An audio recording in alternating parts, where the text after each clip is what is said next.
Hola, ahora. Muchas gracias por venir. Good morning, thank you very much for coming. I know it's difficult to come here on a Saturday morning, and we do know that after all these routine conferences and all these parties, it's hard to come here on a Saturday morning, but thank you for being here. I'd like to thank the help of all our collaborators, sponsors. People this year have made a great effort for routine to keep growing, and this is why we have this room, an alternative room. We have DevOps, we also have talks, such as the one that will be given today. Very interesting and quirky. That really fits in Rooted. So a big round of applause for our speaker. Thank you. Hello, can you all hear me?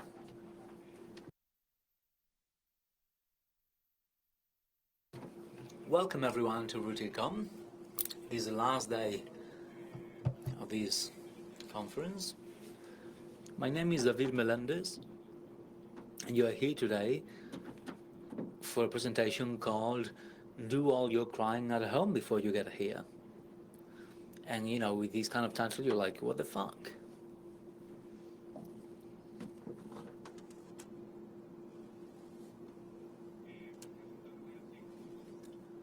Just to give a quick introduction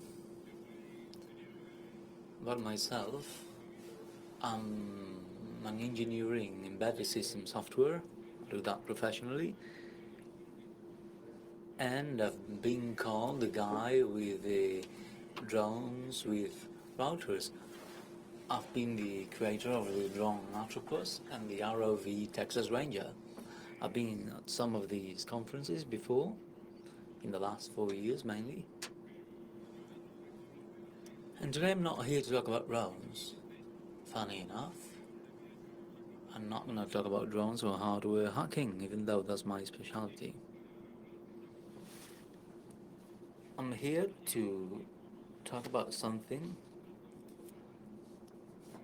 that has been out there for a while.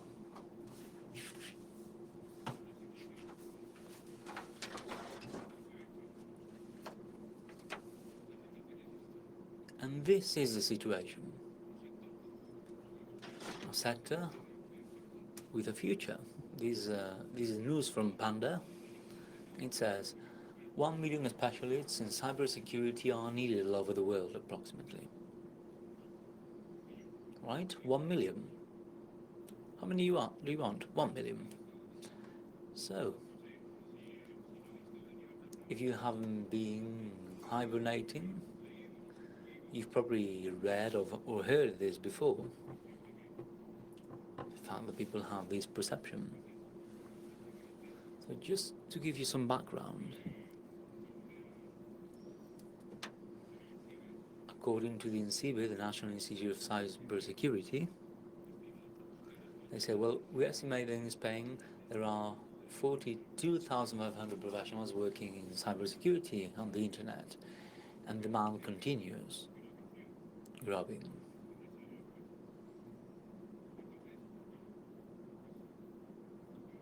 So one may say, okay, people are needed, demand keeps growing, this is on fire, this is amazing. You may say, okay, I'm gonna check the news,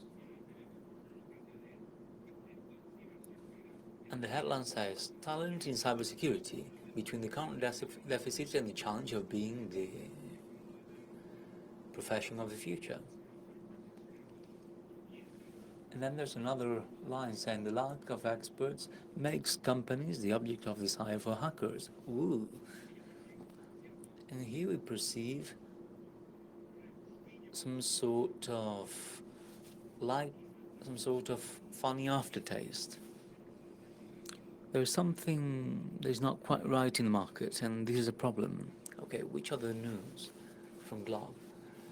The lack of professional in cybersecurity is making companies and governments more vulnerable. Okay. More wood to the fire. Expansion. The lack of digital talent is a ballast for cybersecurity. Look at the words and the terms used. They keep using the word lacking. So you search on Google, you're like, okay, deficit of talent in cybersecurity, and I get 49,800 results approximately.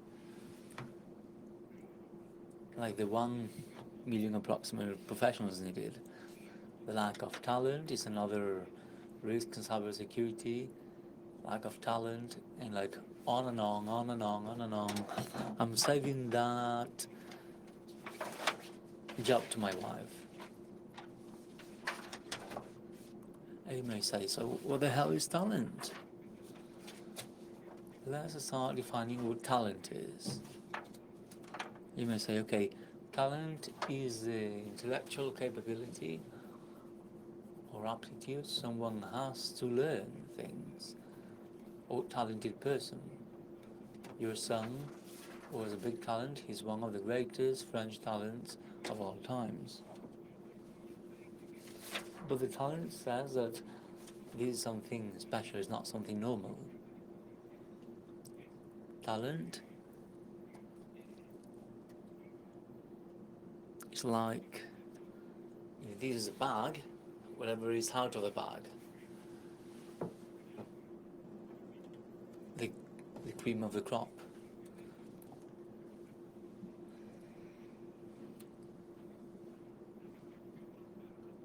And after this we find a normal distribution.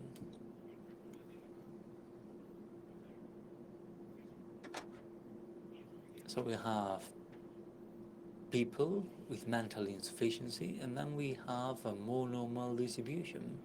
This is a typical Gaussian bell,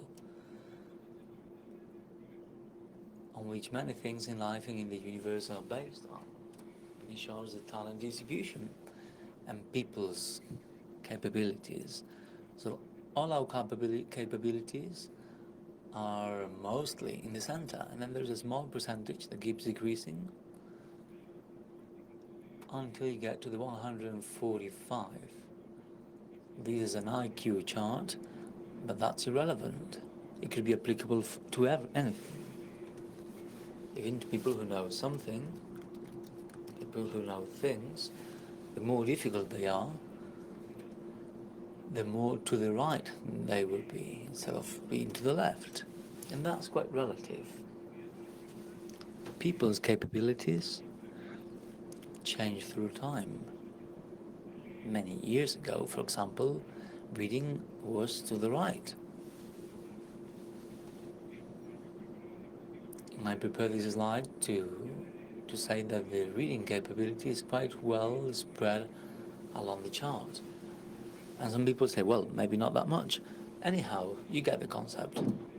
1,000 years ago, reading and writing was considered to be a talent, something special, and only the cream of the crop was able to do it. Now, however, it's a commodity and is distributed homogeneously throughout the whole chart. So our conclusion is that someone's talent is not what you're able to do. It's defined by the lack of capabilities of the rest. You're not defined by writing. For example, I write, or I'm a good guy. And this concept is quite important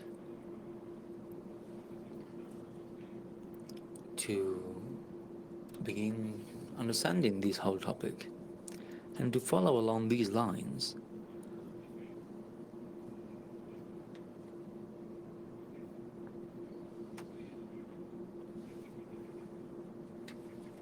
you think and say, okay, I keep hearing that there's a lack of talent and there's a problem, but let's try to look for some official source and see what's the official opinion on the lack of talent.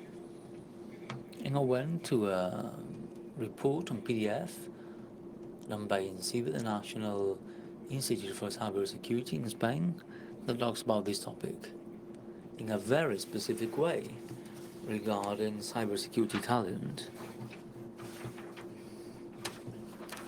Some people have detected that there is a problem, so they have started to work on this, and they created a report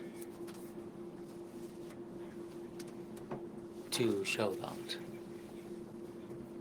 So I went to the website and said, okay, let's have a look at this.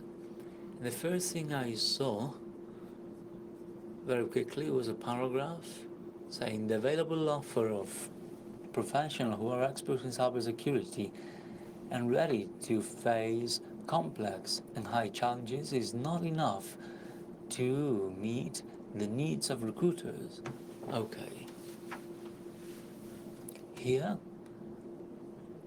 we may start understanding what they mean. This context in civil promotes the launch of actions to favor talent in cybersecurity in Spain. So we keep reading and we have two columns. On the one hand, we have the recruiters, industry, the academic sector, researchers, administration, and recruiters, as we can see here clearly, demand cybersecurity experts. They say, well, we want people who know a lot about everything, cross-sectional knowledge, who can speak English, and who are nice people, who are ethical and committed. Below it says the amount of professionals in security has increased. So there's a lack of people, the demand is increasing. The cybersecurity profession is not defined enough.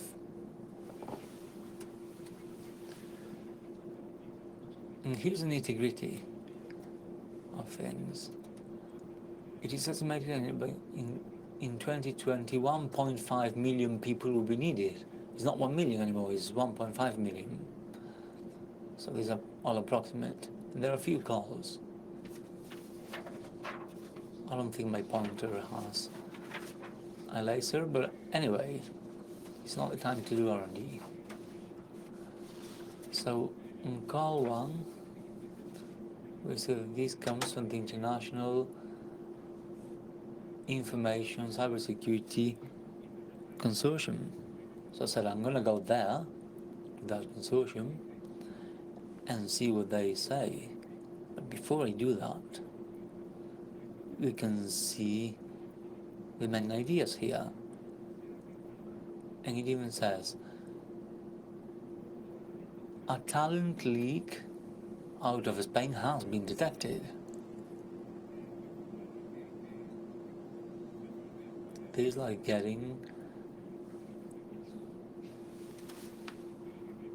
a wooden stick to detect water, and you go to Niagara Falls, and you're like, okay, we have detected water there. You know, that's my feeling. That's my own personal feeling. So I went to the piece of research to look at the findings. And at the beginning, there is a paragraph that was quite remarkable because it says, the survey objective and methodology. Survey? Hold on. So if you read what it says,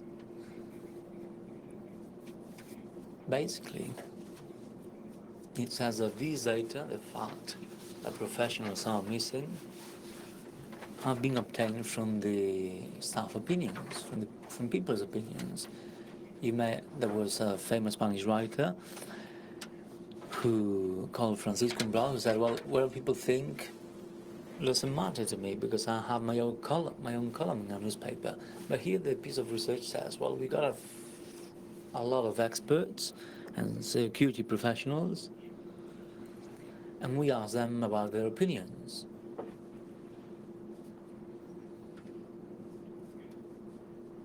So you may go and say, hey, do you need a cybersecurity professional? Okay. Fair enough. Hey, you need a test lab. Do you want one? And you're like, okay, fair enough. You know, why not? Sure, I do want professionals. That's good, isn't it? It's a good thing.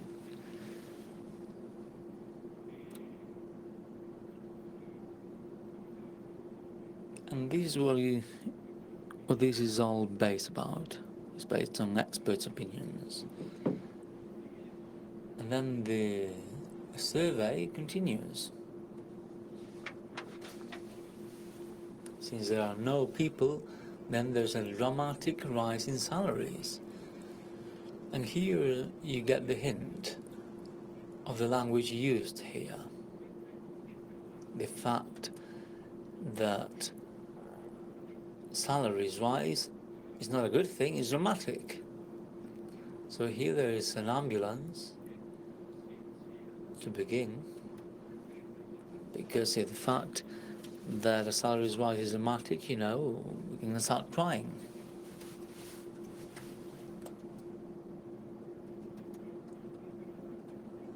And there's nothing to write home about. This is in dollars, and these are not Spain's salaries, by the way. I get the feeling that they're not. I have detected that these are not Spanish salaries. I have 3 friends who are doctors, and they say, well, in dollars in the USA, some doctors may earn $300,000 a year.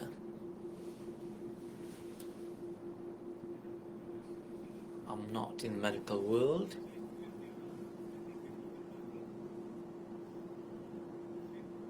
but if a piece of research says that is dramatic, that'd be funny, but I haven't seen that happening.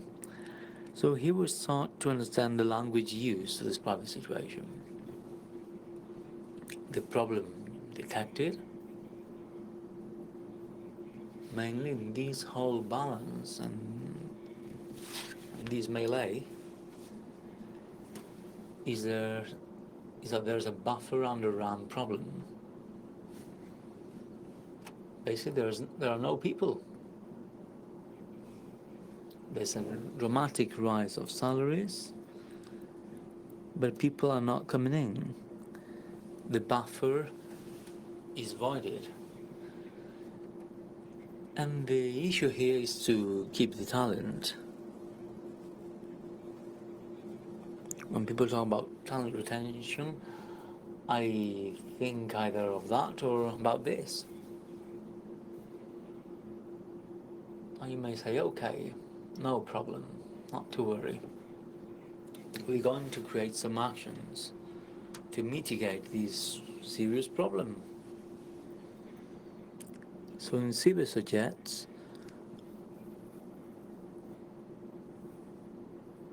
an array from 0 to 13.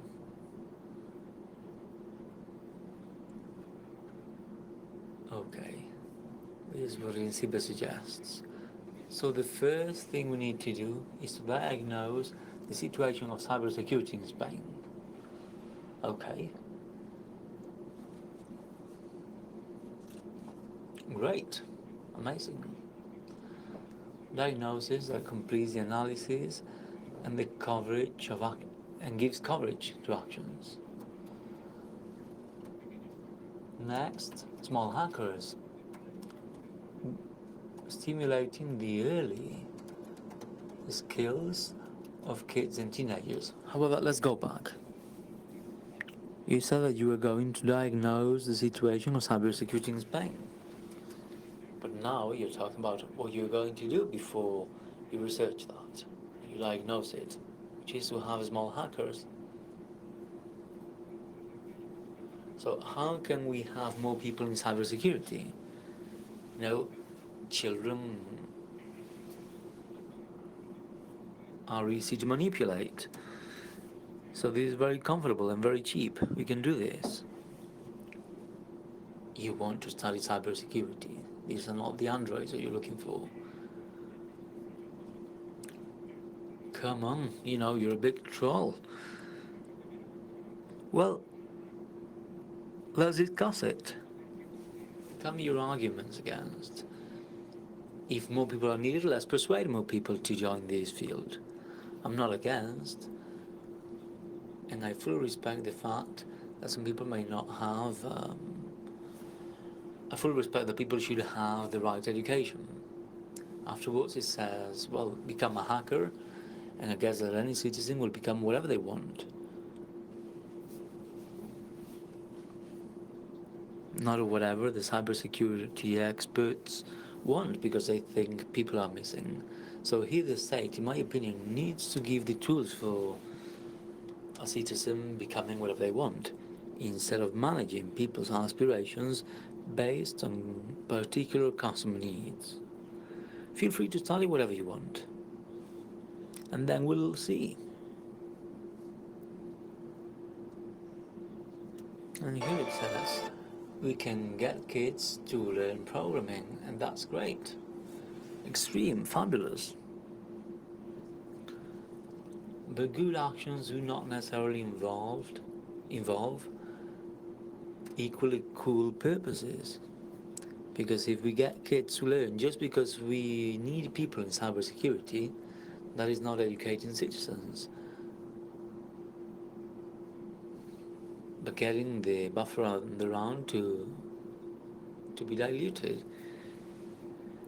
The objectives are not the same, even though the actions are similar.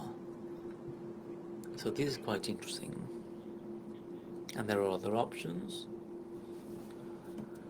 We're not going to mention them all, but they all go along these lines. Talent database, let's get everyone together. And I thought that the National Institute for Employment did this.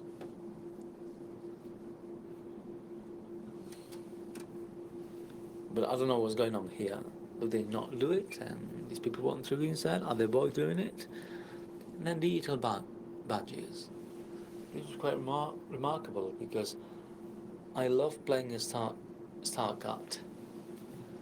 And it says here, accreditation and digital recognition system for cybersecurity skills. So it's essential to unblock achievements.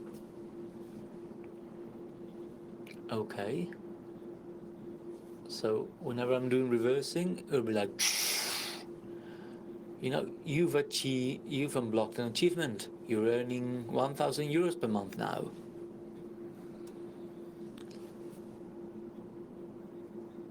And we'll keep breaking down this PDF, which is very, very interesting. And I know people are going to hate me, but someone had to mention this. So, Talent League. And you're like, okay. It says, one of the most serious limiting elements is the talent leak out of Spain searching for attractive professional projects and competitive salaries. I mean, the fact that people are trying to make a living is a serious limiting element. Hey, you're getting things out of context. I don't want to say that. I'm just saying that it bothers me that people leave. But I thought that people were leaving searching for an adventure, searching new talents, not just because they need to leave the country, but rather because they were a bit restless, like Willy Fogg. You know, with a bit of background music.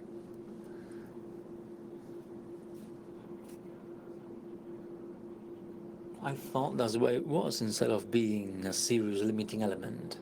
But there's a certain dystopy here, and there's something that doesn't quite fit. So calling it a limiting element just because people do not act, just because people act according to the received education, resilient and searching for new challenges, but not so much. Hey, take it easy. Do not be so resilient. Do you not look for so many challenges? How resilient should you be? Well, as resilient as I tell you to.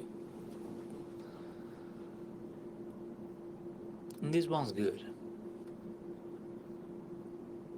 In the basic document, because this is based on, at least on this solid document we saw earlier from that consortium.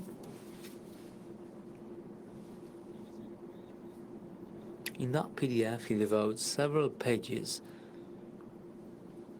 to salaries and he gives some statistics.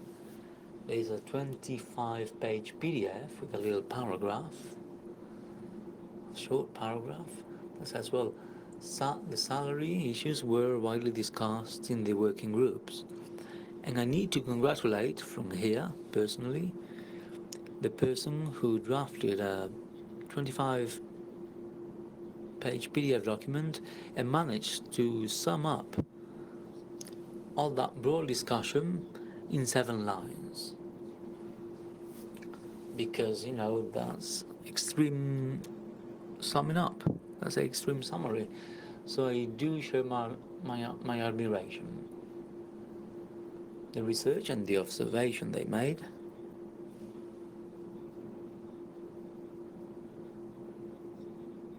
Places the average salary of cybersecurity experts between 17 and 33,000 euros per year.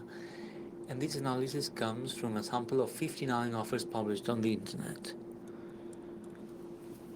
So when people say, well, IT is the profession of the future. I went to the campus party for 10 years, and Paco Raga used to say, you're the bloody damn future. And some of us would shout out, okay, screw us in the present times. He had a speaker, we didn't.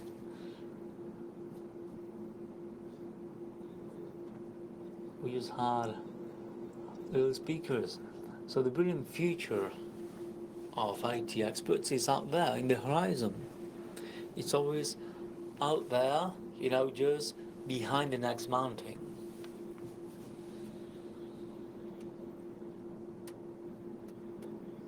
And since I'm able to read and write, I've always heard this. Non-IT people who've never done IT at all, on any education level, even someone who's heard about a floppy disk, they feel free to comment on this and then say, hey, can you study IT? I'm going to go to my non-IT job. But it's like always behind the next hill.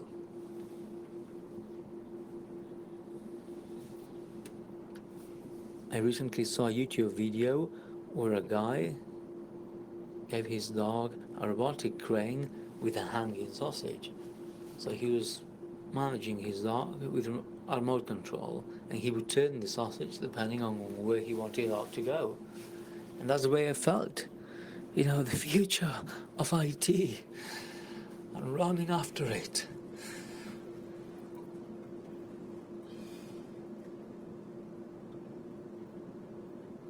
So I was like, okay, I'm going to do my own sample. I'm going to search for cybersecurity on InfoJobs, a job search engine.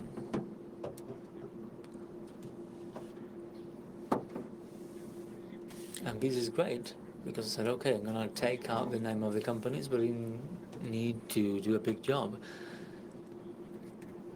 I do perceive that in Spain there is a massive company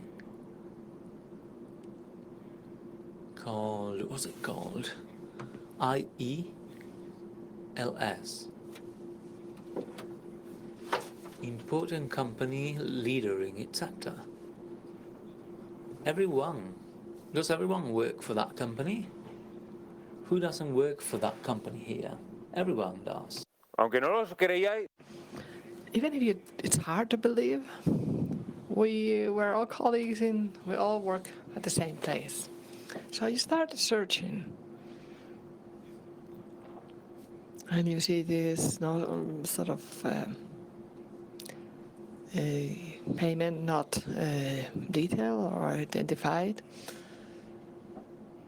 So it's always, we never have a reference of how much they're paying.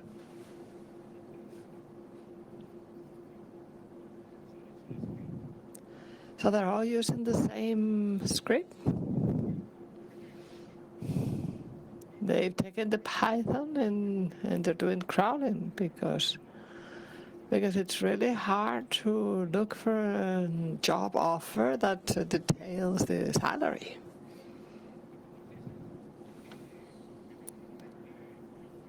So you actually have to code a program to find one ad with the salary details. So that's my point. If so many people are missing and you're desperate to find something, I need people, then if you're so desperate,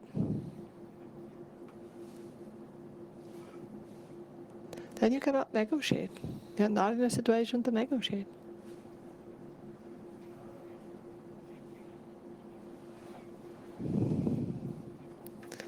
Because when you leave university, you finish your training or just leave your home, advice about work, finding a job, be humble, accept whatever is given. If you're asked whether you have a partner, well, do answer. If you ask for the age, answer. Even if it's illegal, you have to say yes, yes, and be humble.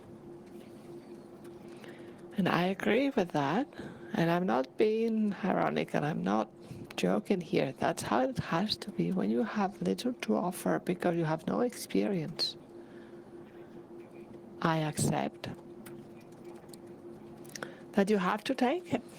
I can't compete with people who have more experience and therefore will make more money and have better positions. But this goes both ways, doesn't it? That's what would make sense. So if you're complaining because you can't find people, then you cannot sort of pretend to have everything under control. Or can you? And why? Because there are people.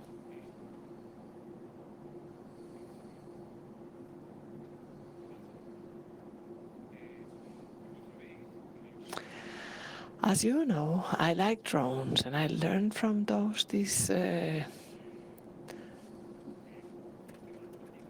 backfeeding system. A system is in balance when there is a correction in the face of a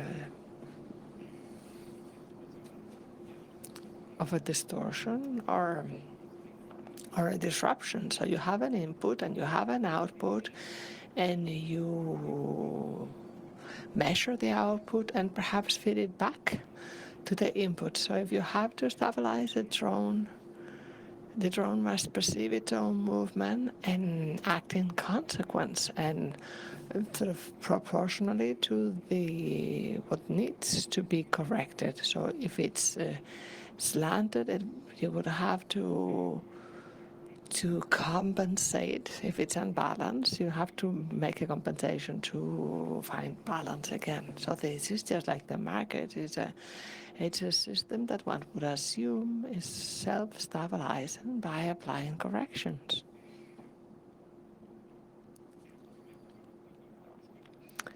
So the problem is that some people try to recover stability in their own benefit, but breaking these rules. If there's a shortage of people, demand has to grow. But what we're measuring here is the quantity of demand, not the quality of demand. Because something that I find quite striking is when Mr. Lassalle introduced the Silver Camp a while ago, he was saying, I invite you to get into this sector because it's very important, because it has a very high turnover. I don't know how many thousand millions have been paid in this sector in the last few years, and he said a figure. So you're attracting people because of millions. Is this gentleman going to be in the job interview when they ask about vocation? He's not going to be there. Why? Because he's a politician. He will not be there when, imagine somebody listens to him and he says, I'm going to study this because there's a lot of money there and I'm going to get in there for the millions. And when you go to the job interview, they say, we want people with a vocation. And this gentleman is not going to be there saying this sector is, is paying lots of money. So, vocation, the issue of vocation. What is vocation? The call or inspiration that a person feels from God. Okay, let's move to the next meaning. Inclination or interest of a person coming from within for somebody to devote their lives to a type of job. Okay, it seems to come from inside. Although perhaps, and judging by what things are like, perhaps people would rather expect the first meaning about the call from God. This one's very good. It says if you use vocation as an argument to negotiate against the person who has that vocation, do not pretend to be surprised if they run away. This is a personal experience. I'm not going to say from whom, but having done technical tests and a lot of talking, and I have done this run, and I've done it run with junk in my spare time. When the conversation came to salary, the first issue that came is we want people with vocation here. Yes, we've talked about vocation already, that's my feeling. Yes, I did it run with junk, but just for fun. So vocation, I think it's clear. That has been already established.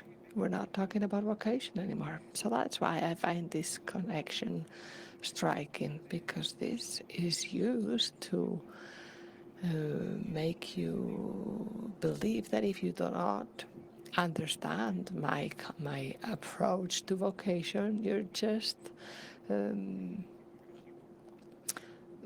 your only interest is money. So it's a bit like a passive aggressive syndrome. How can something good in an employee be used against them? And this is an example, vocation. And this is only the adult version of because you like computers, come on, fix it for this guy. Fix his computer. For free, of course. If you expected this to stop happening as you grow up, that's not the case. This is just a mutation of that. Vocation is great. It's necessary. But I'm the one who will decide where I invest my vocation. And I might even accept the job. Yes, maybe the job you're offering is interesting. But I have to decide that. You do not have to tell me how I have to manage my vocation. The title you cannot read well here, but this is the scene from Braveheart when the nobles ran away. And they say, so I offered so many land in England, but the computer guy accepted for a lot less. And this is what happens.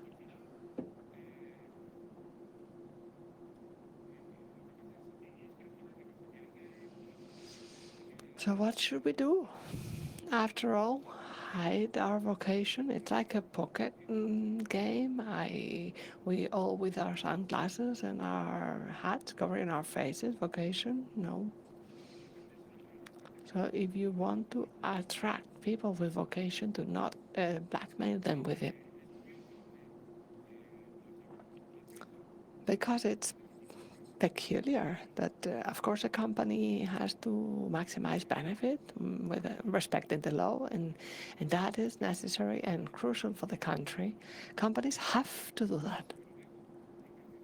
I think that's crucial, and it's true that sometimes they struggle with a lot of obstacles, red tape, and I know, I've heard about all this, but we've said enough about that. But the person as a business institution, if a company can optimize a benefit because a company intends to make money, and that's accepted and that's okay. But when, as a person, you want to choose your professional career beyond vocation, we should perhaps accept that they have chosen for he may have chosen for his whatever reasons something else, because there's a lot of effort involved in this job and everybody wants to be happy. So it seems like a person optimizing their resources is not right, and you get angry with them because they do not choose what you want them to choose. That's not fair. This is like a Minecraft game. I've made a spoiler to myself now.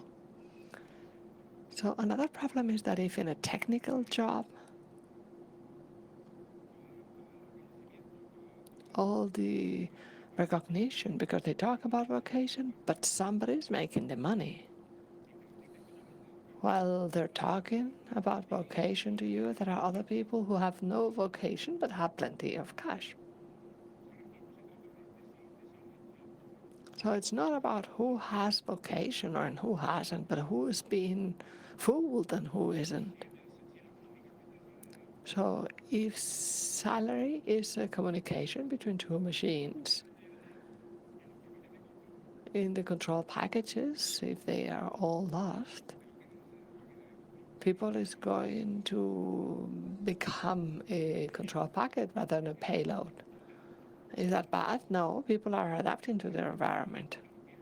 They are adapting to what's there. They're being resilient.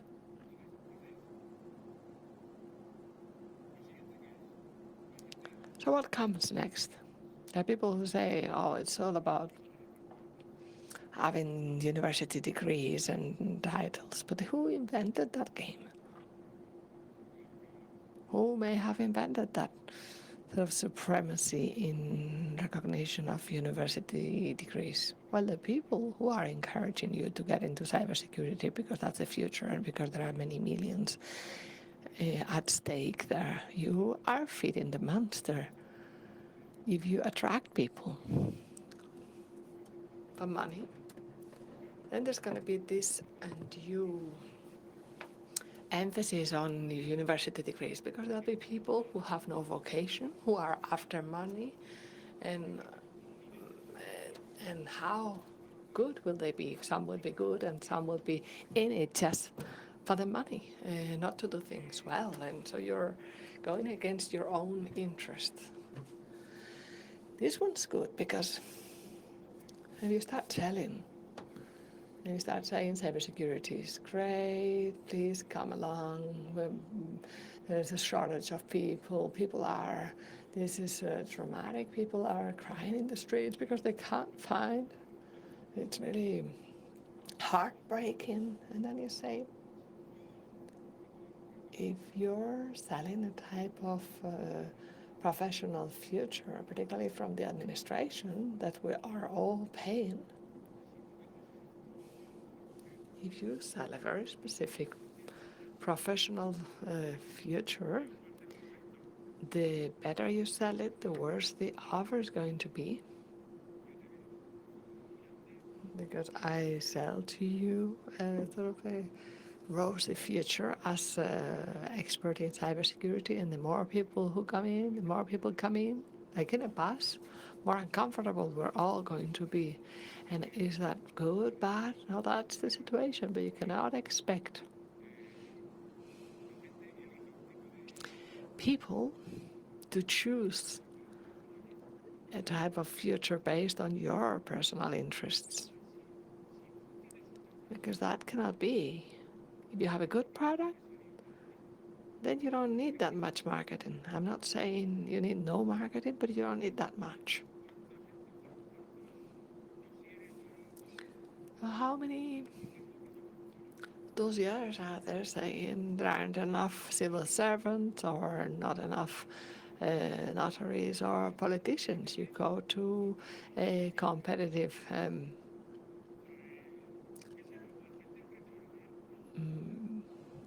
job offer, and it's plenty of people. If the future is bright, then people will bet on that, and if people do not, well, then you're stuck.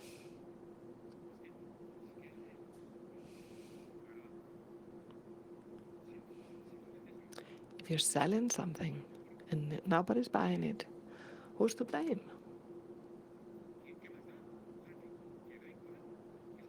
Who cares?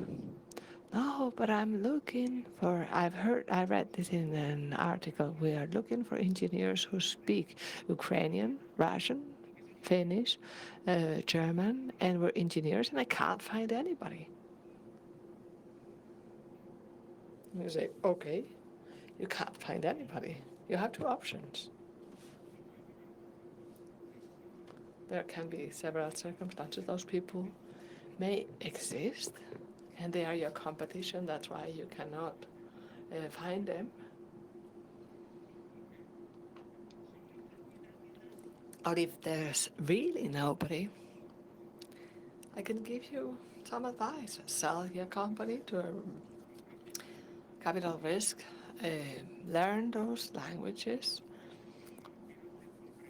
become an engineer, and ask for this job. Well, that's filthy advice. Well, that's the same filthy advice you tend to get when people say, I can't find a job. And they say, well, generate your own job. So this works both ways. We all receive filthy advice, and we can spend our life with that, but this is just offer and supply, and you can't find anybody. Well, maybe they're somewhere else, and this is the best, because the reference framework for this problem is not whether the market is competitive or not. We've seen that already.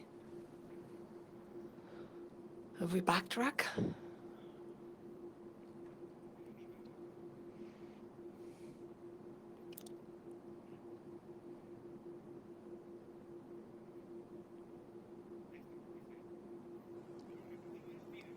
recruiters ask for, it's all about me.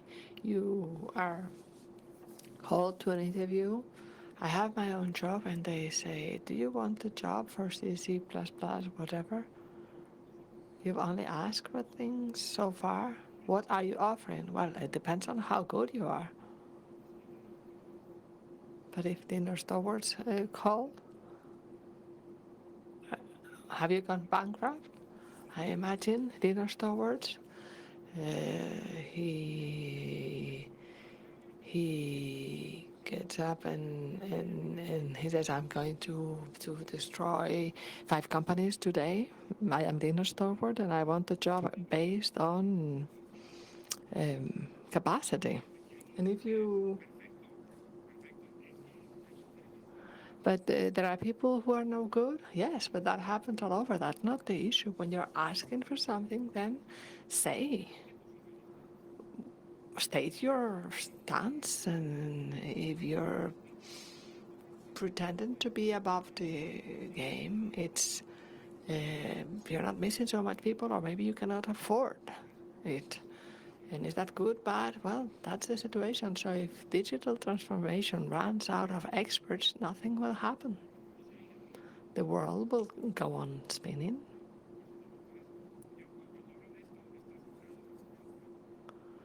This is the alarm brake of the train, because of course I'm not going to leave this room without talking about trains. This is ego. It's the emergency brake. Ego is not useless.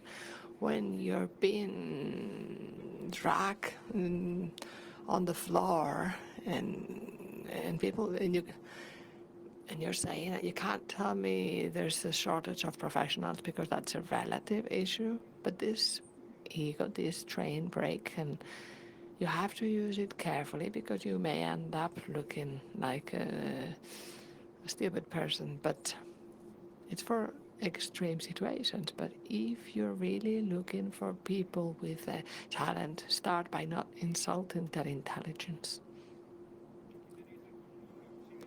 And this is the conclusion. If you defend the idea that the success of a person is based on their overcoming their own limitations and being competitive, apply that to yourself and stop crying, making other people responsible of the fact that they are not studying what you would like them to study.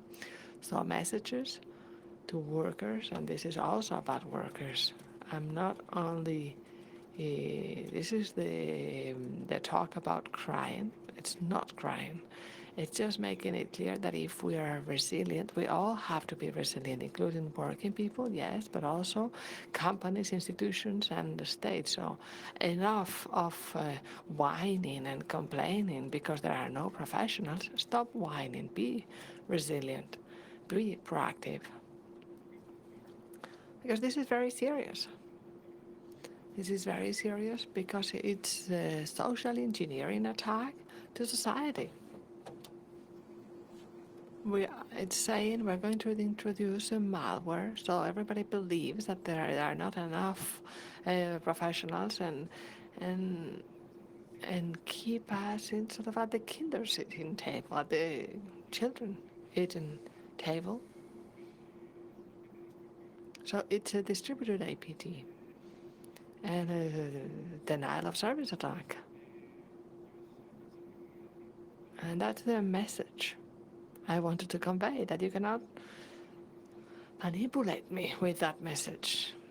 It's irrelevant whether there's a shortcoming or not. It's what it is. It's the market. So thanks very much. I don't know if there's time for comments.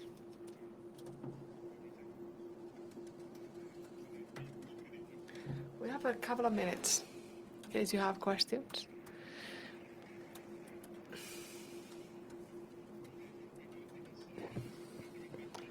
I think you've been explicit enough, and I think everything's clear. Are there any questions or comments? Any idea you'd like to share?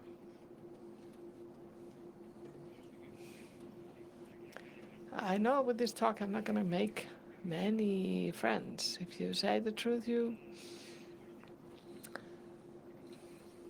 I really enjoy the talk. There's something that I tend to think. Often you're looking for information about companies in the States, and they make it very public, the salary that people make based on their position, their role, etc. But here in Spain, it's not so common, and I'm asking you, what do you think of that? How would you appreciate having a greater clarity for salary ranges? Because what you've said about sort of salary based on capacity, it's pushing salary down, and sometimes colleagues that are all doing the same job have huge differences in salary. When somebody asks, how much are you making now? And the answer is, what's it to you? There's no situation in which asking how much are you paid, in which that's good for you. If they ask for that, it's because they're thinking about the money. I'm not the one who's greedy. Just as I pick up the phone, you ask me how much am I being paid? Is this a survey or is it a job offer? And if you do that, you do it because you can. If that's being done, it's because you can do it. If we couldn't do it because there was a shortage of people, then they do it because they can. But you're saying that we are being manipulated. If you go and look in blogs where experts tell you, experts in human resources say that in a job interview you should not talk about money. You should just be interested or show an interest in the job. And you do that, they should be the ones to bring the money up. But They shouldn't start by asking me how much I'm making. If I ask for a job, then if I have applied for a job, I have to offer myself. But if they are the ones who are calling me, well, you're making the offer, and if it's the other way around, you accept it, and I tell you, and I disclose. It's not that I'm claiming. It's both ways. But when you're making the offer to me, then you have to do your part of the job. It's you who has to make the complete offer in a blister. Okay. Okay, thank you. One more question?